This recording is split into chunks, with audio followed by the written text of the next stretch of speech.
তোমারে জেনেছি।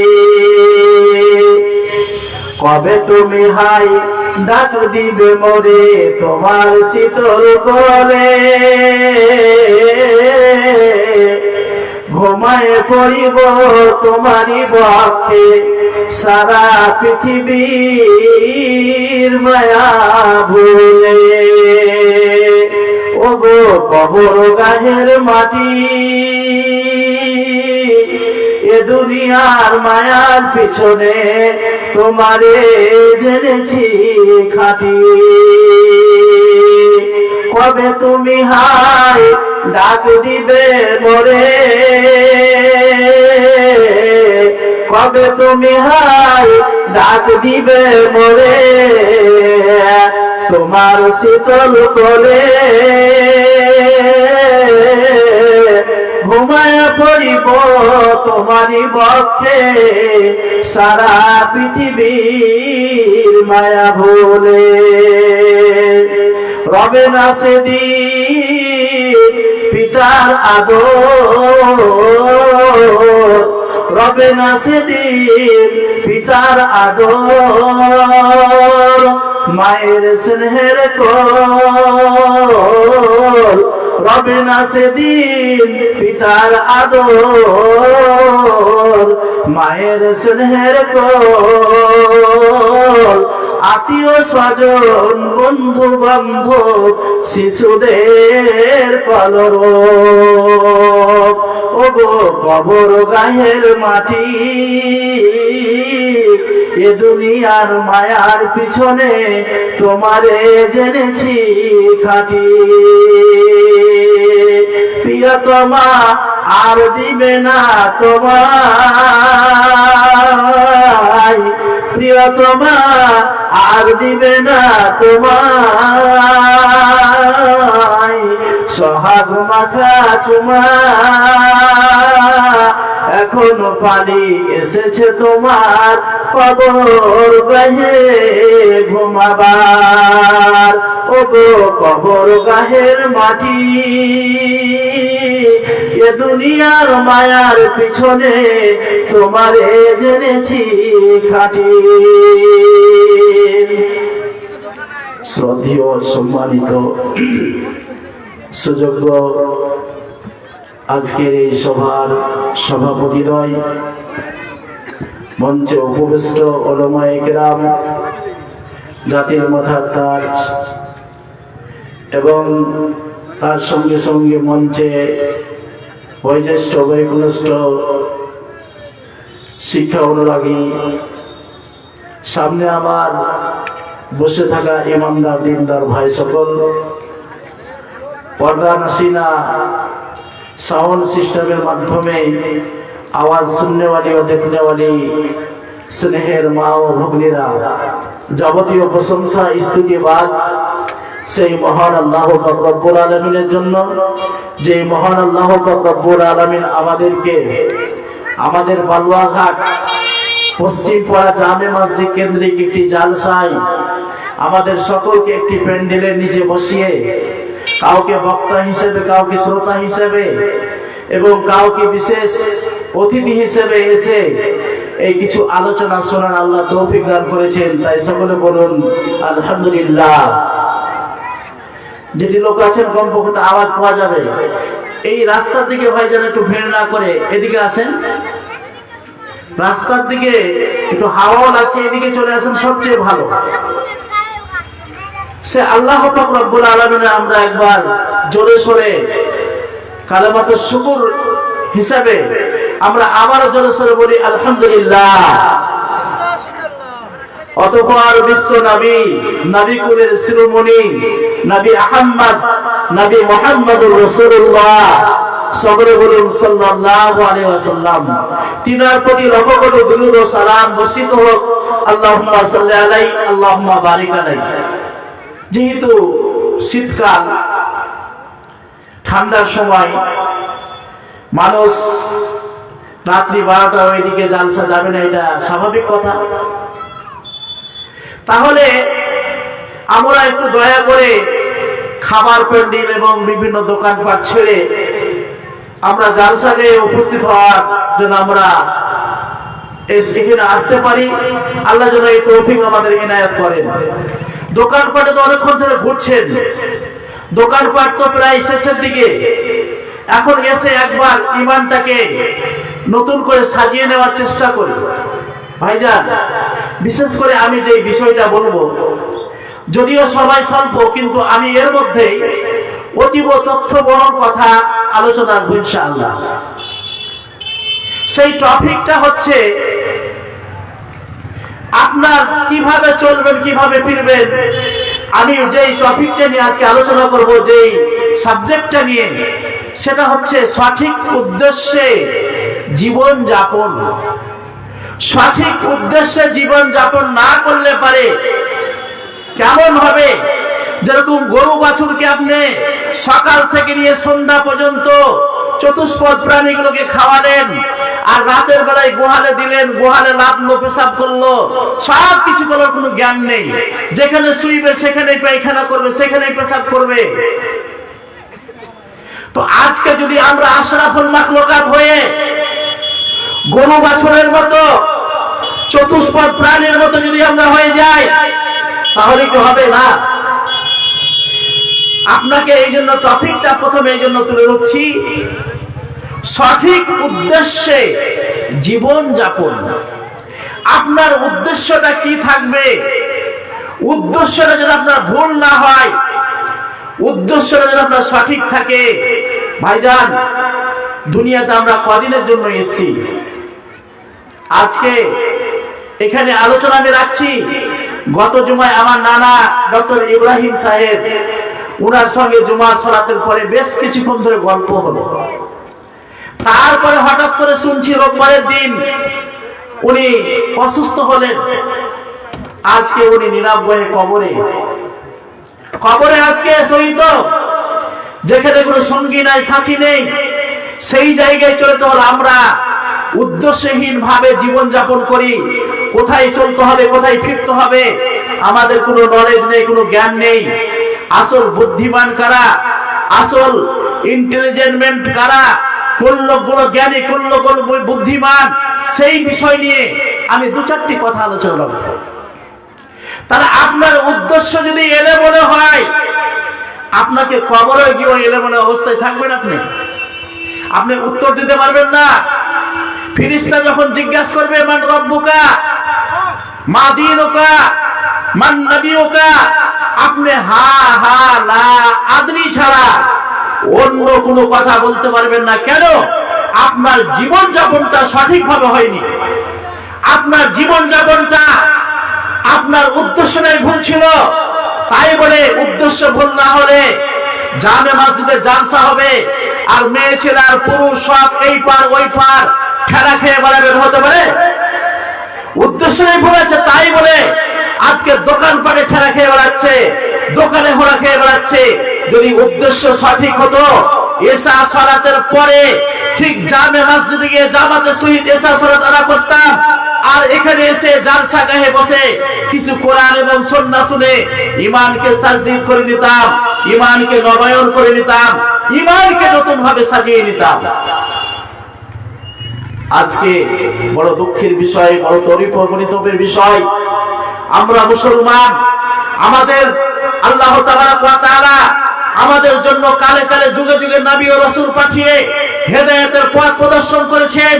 তাদের এই দুর্দশা যদি হয়, এই জাতির যদি এই দুর্দশা হয়, তাহলে এই জাতি কখন উচ্চ শিখরে পৌঁছাবে? পশ্চিম কালে হতে পারে না। এই জাতিটা অবনতির দিকে যাবে, কারণ এদের কাছে কোরআনুল কারীম আছে। কোরআনুল কারীম থাকার পরেও এরা সঠিক নির্ণয় করে না, সঠিক উদ্দেশ্য চলাফেরা করে না। ভাইজান, একটা ছোট বাচ্চা দুশোটা দামতিগুলো দেবো।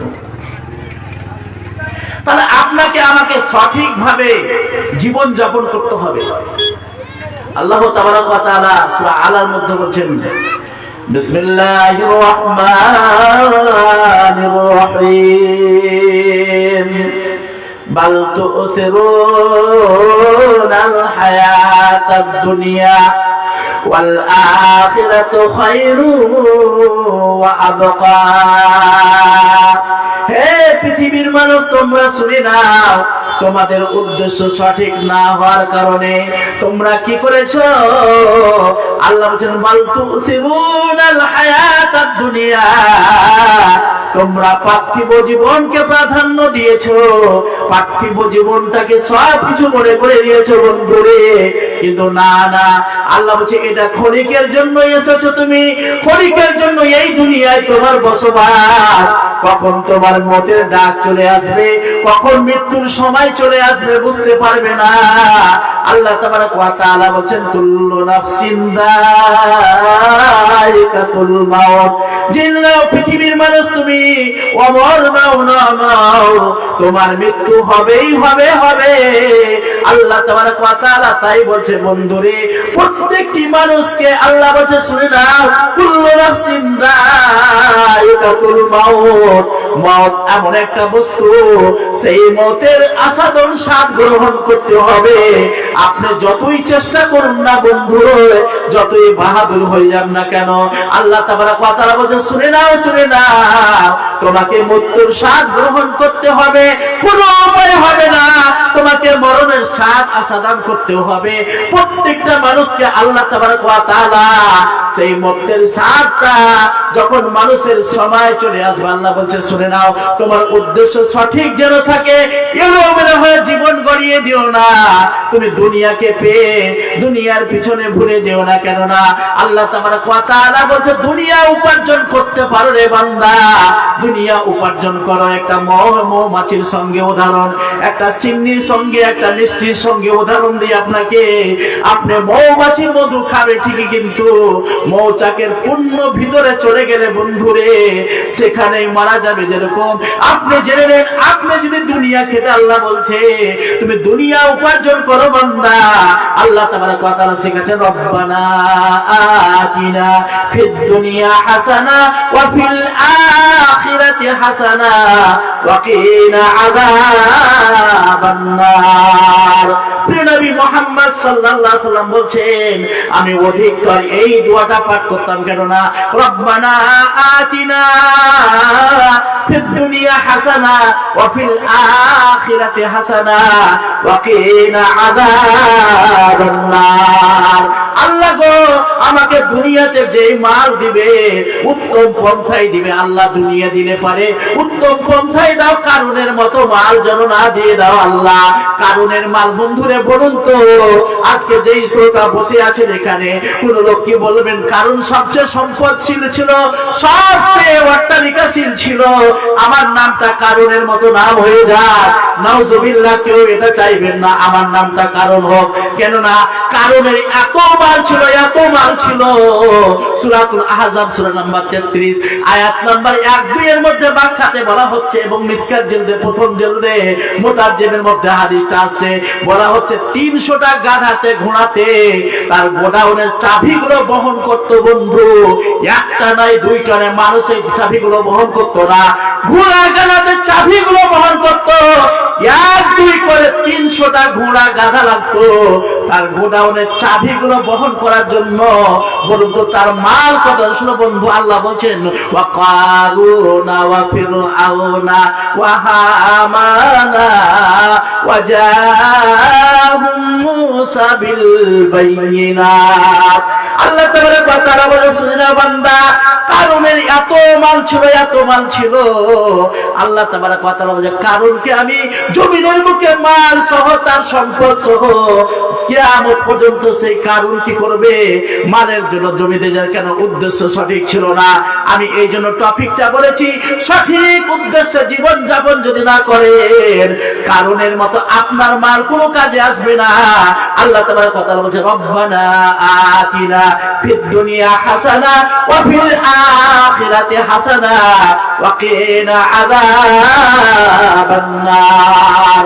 বন্ধু বলুন তো, যাদের মাল দিয়েছে আল্লাহ, সেই মাল যদি সঠিক পথে ব্যয় না করে, আল্লাহ নবী সাল্লাল্লাহু আলাইহি ওয়াসাল্লাম বলেন লা তাজুলু কাদাম ইবনে আদম ইয়াউমাল কিয়ামা মিন ইনদি রাব্বিহি হাত্তা ইসআলা আন খামস। আদমের কোন সন্তান সন্ততি আল্লাহ তাবারক ওয়া তাআলার সামনে যে দাঁড়িয়ে যাবে, আল্লাহ যে হচ্ছেন জজের জজ, আহকামুল হাকিমিন, আল্লাহর সামনে যে দাঁড়িয়ে থাকবে, কোন মানুষ একটা পা আগে দিকে নিয়ে যেতে পারবে না, পিছন দিকেও নিয়ে আসতে পারবে না, যতক্ষণ পর্যন্ত আল্লাহ তাবারক ওয়া তাআলা 5টি প্রশ্ন না করে, 5টি প্রশ্ন জিজ্ঞাসাবাদ না হওয়া পর্যন্ত কোন মানুষ যত শক্তিশালী হোক না কেন রে, সেই লোকটা আল্লাহর সামন থেকে মিন ইনদি রাব্বিহি, রবের সামন থেকে, আহকামুল হাকিমিনের সামন থেকে একটা পাও নাড়াতে পারবে না। বন্ধু, আজকে আপনি বলেন, আপনার বল দেখান, আপনার ক্ষমতা দেখান, আপনার মানের মর্যাদা, আপনার সম্মানের গৌরব দেখান। বন্ধু, আল্লাহ বলছে শুনে না বান্দা, না না, তোমার যতই বড় মাল থাক না কেন, কারণের থেকে বড় ধনী তুমি নও রে বান্দা। কারণের এতগুলো মাল থাকা পর্যন্ত উদ্দেশ্য সঠিক না থাকার কারণে কারণকে আল্লাহ তাবারক ওয়া তাআলা জমিনের বুকে ধসিয়ে দিয়েছে। কিয়ামত পর্যন্ত জমিনের নিচে যেতে থাকবে, যেতে থাকবে। কারণ হলো উদ্দেশ্য সঠিক না হওয়ার জন্য কারণকে আল্লাহ তাবারক ওয়া তাআলা এই শাস্তি দিয়েছেন। ভাইজান বলুন তো, আজকে আমাদের মাল যদি সঠিক পথে ব্যয় না হয়, মালটা যদি সঠিক জায়গায় উপার্জন না করেন, সঠিক জায়গায় ব্যয় না করেন, বন্ধু, আপনারও সেই কারণের মতন মালে কোনো কাজ আসবে না। আপনাকে কিয়ামতের দিন পস্তাবেন, হায় আফসোস করবেন, আল্লাহ আমার মালটা কেন মসজিদে দিলাম না, মসজিদে সঠিক জায়গায় ব্যয় কেন করলাম না, মাদ্রাসায় কেন দিলাম না। আপনি নিজে নিজে আফসোস করবেন, বলবেন হায় আল্লাহ, এত মাল থাকা পরেও আমাকে অবশেষে জাহান্নামে যেতে হবে। এই কথা কেন আল্লাহ বলছে শুনে নাও, তোমার উদ্দেশ্য সঠিক ছিল না বলে কারণের মতো তোমাকেও জাহান্নামে যেতে হবে। ফিরআউনের মতো মাল গলায় টেনে তোমাকে জাহান্নামে যেতে হবে, বাঁচার কোনো উপায় থাকবে না। তাই নবী বলছেন শুনে নাও, প্রথম নাম্বার প্রশ্ন যেটা হবে, আনু আমরিহি ফিমা আপনা। বান্দা বলো, তোমাকে 40 বছর বয়স দিয়েছিলাম, তোমাকে 60 বছর বয়স দিয়েছিলাম, 70 বছর বয়স দিয়েছিলাম রে বান্দা, বল রে সেই বয়সটা তোর পুরো লাইফটা কোন জায়গায় লাগিয়েছি, কোন জায়গায় ব্যবহার করেছি, কোন জায়গায় মদের আড্ডায় না জুয়ার আড্ডায় না মসজিদে না কোথায়। বন্ধু, বড় দুঃখের বিষয়, আজকে আমাদেরকে একটা জিনিস দেখে আমি হতবাক হয়ে যাই, যে এই জানাজার নামাজটা ফারজে কিফায়া, জানাজার যদি কিছু লোক নামাজ পড়ে নাই সেটা যথেষ্ট হয়ে যায়। জানাজার নামাজ পড়তে যায় ভালো কথা এটা, কিন্তু যেই লোকগুলো জানাজার নামাজ পড়ে নেওয়ার পরে মাটি যাওয়ার জন্য হোনাহরি করে, নাউজুবিল্লাহ। আজকে দেখলাম, আমি নিজের দৃশ্যটা দেখলাম, আমার নানাকে মাটি দিতে গিয়ে দাঁড়িয়ে আছি, ভিতর দিকে এমন জিন্স প্যান্ট পরে আছে, প্যান্ট পরে আছে, হাঁটু পাড়া দিয়ে বাঁশের তলে ঢুকে যাচ্ছে, নাউজুবিল্লাহ, হাঁটু পাড়া পর্যন্ত দিয়ে যাচ্ছে। কেন? সঠিক উদ্দেশ্য নেই। শুধু বলি আমরা এটা জানি কি, যে 3 খাবল মাটি দিতেই হবে, না দিলে নেকি তোর ক্যান্সেল হয়ে যাবে। কে বলেছে কথা? আপনি মাটি দিতে দিতে মাটি যদি শেষ হয়ে যায়, ভালোভাবে মাথায় রাখেন, মাটি দিতে দিতে মাটি শেষ হয়ে গেল, আপনি দিতে পারলেন না, মাটিতে হাত ঠেকলো না আপনার, আপনাকে 2 কেরাত আল্লাহ নেকি দিয়ে দিবে। আর হুড়া হুড়ি করে মাটি দিয়ে চলে গেলেন, আপনি 1 কেরাত নেকি পেলেন। আপনি ইউটিউবে এটা সার্চ হচ্ছে, অবশ্যই এটা ভাইরাল হবে, দেখতে পাবেন, যে এটা বুঝতে পারবেন, যে এটা বুঝে রাখেন, ইউটিউবে এটা সেভ হচ্ছে অবশ্যই। তাহলে দেখা যাচ্ছে মাটি দেওয়ার পর, আমি এই বিষয়ের জন্য বলছি যে মাটি দেওয়ার জন্য এত হোড়াহুড়ি, উদ্দেশ্যটা ভুল আছে, আর উদ্দেশ্য সঠিক নেই।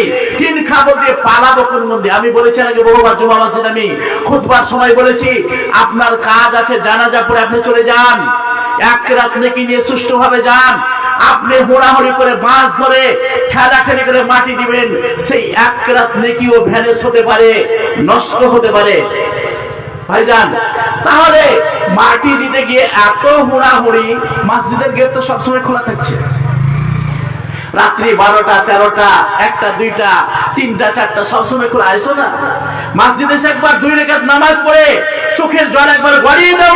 বান্দা, তুমি মাটি দেওয়ার জন্য ওখানে যে বাহাদুরি দেখিয়ে দিচ্ছ, আর তোমার এখানে মসজিদে ফরজ সালাতের জন্য মসজিদে নাও।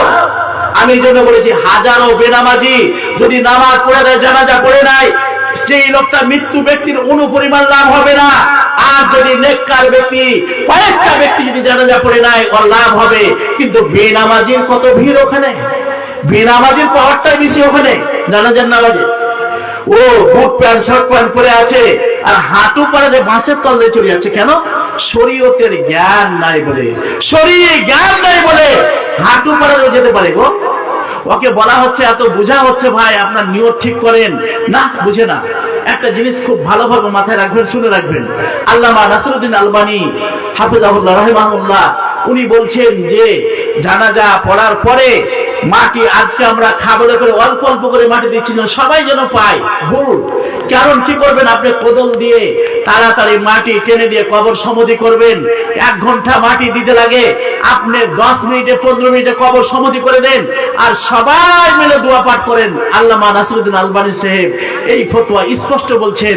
সৌদি আরবে যেটা বর্তমান হয় যে জানাজা পড়লো অনেক মানুষ মসজিদে, কিন্তু মাটি দিতে গিয়ে কিছু লোক গেল সেখানে, তারা দোয়া খায়ের করে চলে আসলো। আলহামদুলিল্লাহ, আজকে আমাদের 2 কিরাত নাকি কিভাবে ছোটে, হোড়াহুড়ি করতে গিয়ে, মারামারি করতে গিয়ে, বাঁশ দিতে গিয়ে। আপনাকে কেন বাঁশ করতে হবে? আপনি মুসলমান, তো আপনাকে বাঁশ ধরে কাবু করতে হবে মানে? আশ্চর্য কথা বলছে। আপনাকে কেন বাঁশ লাগবে গো? বাঁশ দিয়ে ঘেরে আর যুবক লোক ঘেরে বসে আছে একদম। আরে মাটির মসজিদে এসে ওইভাবে আসতে পারেন না? মসজিদে এসে 2 রাকাত নামাজ পড়ে চোখের জল গলাতে পারছেন না? আর ওখানে ফারজে কিফায়েতে গিয়ে আপনি দেখাতে গেলেন যে আমি বড় মুসাল্লি, আমি বড় দিনদার, আমার মধ্যে বড় তাকওয়া আছে। ওটা করেন, ঠিক আছে, কিন্তু আপনি এইভাবে বেয়াদবের মতো মাটি দিতে যাবেন না, হাতে পড়া দিয়ে হুড়াহুড়ি করে মাটি দিতে যাবেন না। যেদিন লোক আছে শুনে রাখেন, মাটি আপনি দিতে পেলেন, মাটি শেষ হয়ে গেল, কবর দেখা গেল, কবর সমাধি হয়ে গেল, দোয়া পাঠ করলেন, আল্লাহুম্মা গফিরহু ওয়ারহামহু, আল্লাহ এই লোকটা মারা গেছে, এই ব্যক্তি মারা গেছে, একে ক্ষমা করো, এর প্রতি দয়া করো। এই দোয়া বলে আপনি কবর সমাধি হবে, বলে চলে আসবেন। আলহামদুলিল্লাহ, 2 কিরাত নেকি পাবেন। উদ্দেশ্য সঠিক না হওয়ার কারণে ভাইজান আজকে আমাদের অবস্থাটা এটা এসছে। কোরআন হাদিসের জ্ঞান না থাকার কারণে, ইলম না থাকার কারণে, শরীয়ী জ্ঞান না থাকার কারণে মানুষের মধ্যে এই বদমাশিটা, এই নোংরামিটা এসেছে। যদি জ্ঞান থাকতো তাহলে কখনোই না হতো না। আলেম ওলামাকে অঙ্গ তুলে কথা বলতে পারতো না। কিন্তু জ্ঞান দিনের দিন চলে যাচ্ছে। বিশেষ করে প্রিয় নবী মুহাম্মদ সাল্লাল্লাহু আলাইহি ওয়াসাল্লামকে জামিল বলে একজন লোক, মক্কার মুশরিক, পাকা মুশরিক, ও নবী সাল্লাল্লাহু আলাইহি ওয়াসাল্লামকে বিভিন্ন ভাবে গাল দিত। সেবার গালে কেন? ওর মধ্যে সেই জ্ঞানই ছিল না যে এটা আল্লাহর নবী, এটা আল্লাহর রাসূল, এটা ওর মধ্যে জ্ঞান ছিল না, গাল দিয়ে দিত। ভাইজান, আলেম ওলামার শ্রদ্ধা করবেন, এটা নবী মুহাম্মদ সাল্লাল্লাহু আলাইহি ওয়াসাল্লাম বলছেন। এবং ফার্সিতে একটা পড়েছিলাম, পহিলা ফার্সিতে, কোন আলেমের পাশে বসা মানে আপনি রাসূলের পাশে বসতে পেলেন। আলেমের সোহবতে থাকবেন মানে আপনার জীবনটা ধন্য হওয়ার দিক রয়েছে, কারণ আপনাকে কোনো সময় অন্যের দিকে যেতে দেবে না। তাহলে সঠিকভাবে জীবন যাপন করতে হবে। তাহলে আমি যে কথাটা বলছিলাম যে আমাদের জীবনটা সঠিকভাবে চলে না। আল্লাহ তাই বলছেন, বাল তুসিরুনাল হায়াতাদ দুনিয়া ওয়াল আখিরাতু খায়রু ওয়া আবকা, এবং পরকালটা হচ্ছে সর্বশ্রেষ্ঠ, সর্বশ্রেয়, এবং সেটা অবশিষ্ট থাকবে। আপনার দুনিয়াতে সব চলে যাবে। সূরা রহমান সূরা নম্বর 55 এর মধ্যে আল্লাহ বলেন, কুল্লু মান আলাইহা ফান ওয়া বাকা ওয়াজহু রাব্বিকা যুল জালালি ওয়াল ইকরাম। আল্লাহ তাবারক ওয়া তাআলা বলছেন, ও পৃথিবীর মানুষ তোমরা শুনে নাও, কুল্লু মান আলাইহা ফান ওয়া বাকা ওয়াজহু রাব্বিকা যুল জালালি ওয়াল ইকরাম। ভূপৃষ্ঠে যাহা কিছু রয়েছে, বান্দারে পৃথিবীর মধ্যে যা কিছু আছে, এই ভূপৃষ্ঠে যাহা কিছু রয়েছে সব কিছু নশ্বর হয়ে যাবে, সব কিছু নশ্বর হবে, ধ্বংস হয়ে যাবে। অবিনশ্বর শুধু তোমার প্রতিপালকের মহামহিমা মনোভাব, আল্লাহ তাবারক ওয়া তাআলার মহামহিমা মনোভাব ছাড়া সব কিছু নষ্ট হয়ে যাবে। আল্লাহ বলেছেন ওয়াজহা রাব্বুকা ওয়াজহু রাব্বিকা যুল জালালি ওয়াল ইকরাম। আপনি কার সঙ্গে বন্ধুত্ব পাতান, কার সঙ্গে ভালোবাসা করেন বন্ধু? আল্লাহ তাবারক ওয়া তাআলা বলেন আমি তোমার বন্ধু রে বান্দা, আল্লাহু ওয়ালিউল মুমিনিন। আল্লাহ বলেন আমি মুমিনদের বন্ধু, আমি মুমিনদের বন্ধু। ভাইজান মুমিনদের বন্ধু আল্লাহ নিজে বলেন আল্লাহু ওয়ালিউল মুমিনিন, আমি হলাম মুমিনদের বন্ধু, মুমিনদের ওয়ালি। ভাইজান বলুন তো আজকে মুমিন যারা হবে আল্লাহ যদি বন্ধু হয়ে যায়, কবরের মাঝে নিরাকার জায়গায় একা জায়গায় থাকলো বন্ধু ভয় হবে না। আল্লাহ তাবারক ওয়া তাআলা বলছে শুনে নাও কোন লোক সবচেয়ে ভালো।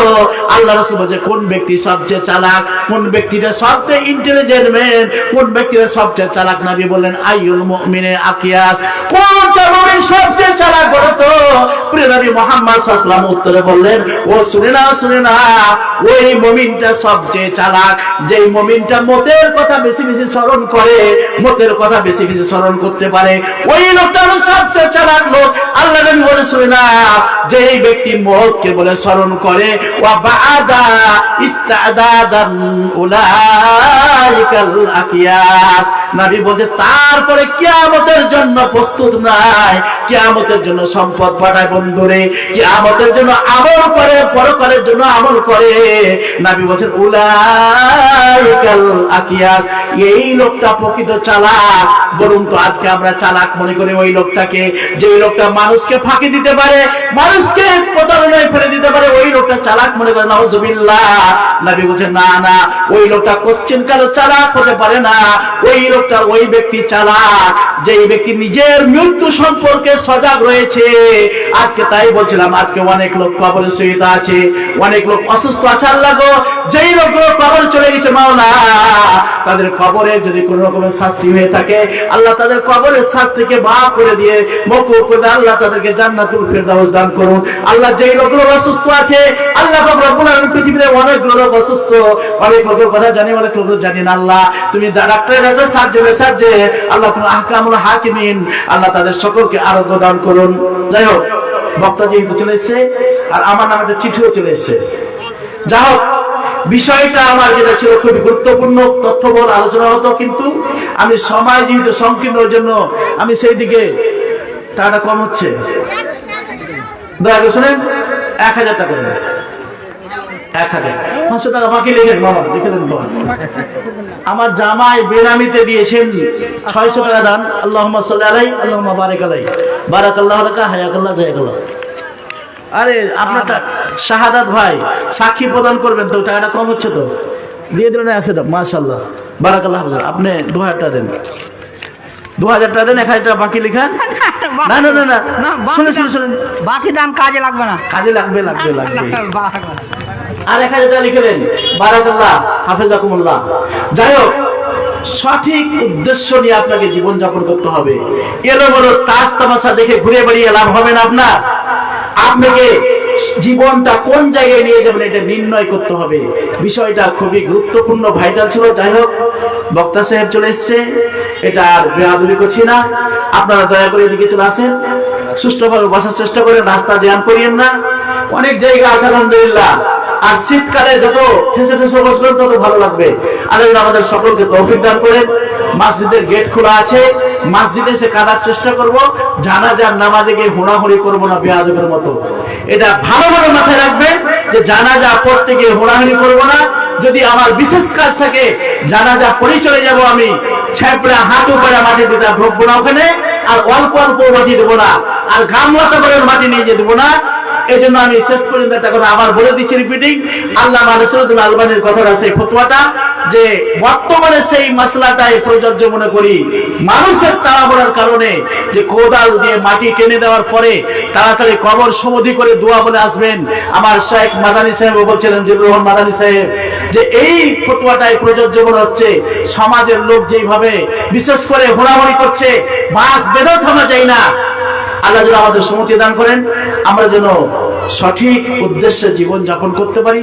আল্লাহ এই তৌফিক আমাদের ইনায়াত করেন এবং মসজিদের জালসা বিপুল পরিমাণে আমরা যেন দান দিয়ে, এবং একটা কথা আমি বারবারই বলে থাকি যে সাউন্ড সিস্টেমের ব্যবস্থাপনাটা ইনশাআল্লাহ আমরা করব। এটা আমরা ভালোভাবে চিন্তা ভাবনা করেছি যে এটা আমরা অবশ্যই ব্যবস্থাপনা ভালো দেব। মুসাল্লির যেন কোনো ত্রুটি না হয়, মুসাল্লি যেন রাত্রি 12টার সময় এসে ঠিকভাবে সেখানে সালাত আদায় করতে পারে, লাইনের সবকিছু ব্যবস্থাপনা যেন ভালো দেন। এটা কমিটি বর্গের কাছে আমি এটা আবেদন রাখবো ইনশাআল্লাহ। আল্লাহ আমাদের সকলকে মিলেমিশে কাজটা করার জন্য তৌফিক দান করেন। সুবহানাকা আল্লাহুম্মা ওয়া বিহামদিকা আশহাদু আল্লা ইলাহা ইল্লা আনতা আস্তাগফিরুকা ওয়া আতুবু ইলাইক। আসসালামু আলাইকুম ওয়া রাহমাতুল্লাহি ওয়া বারাকাতুহু।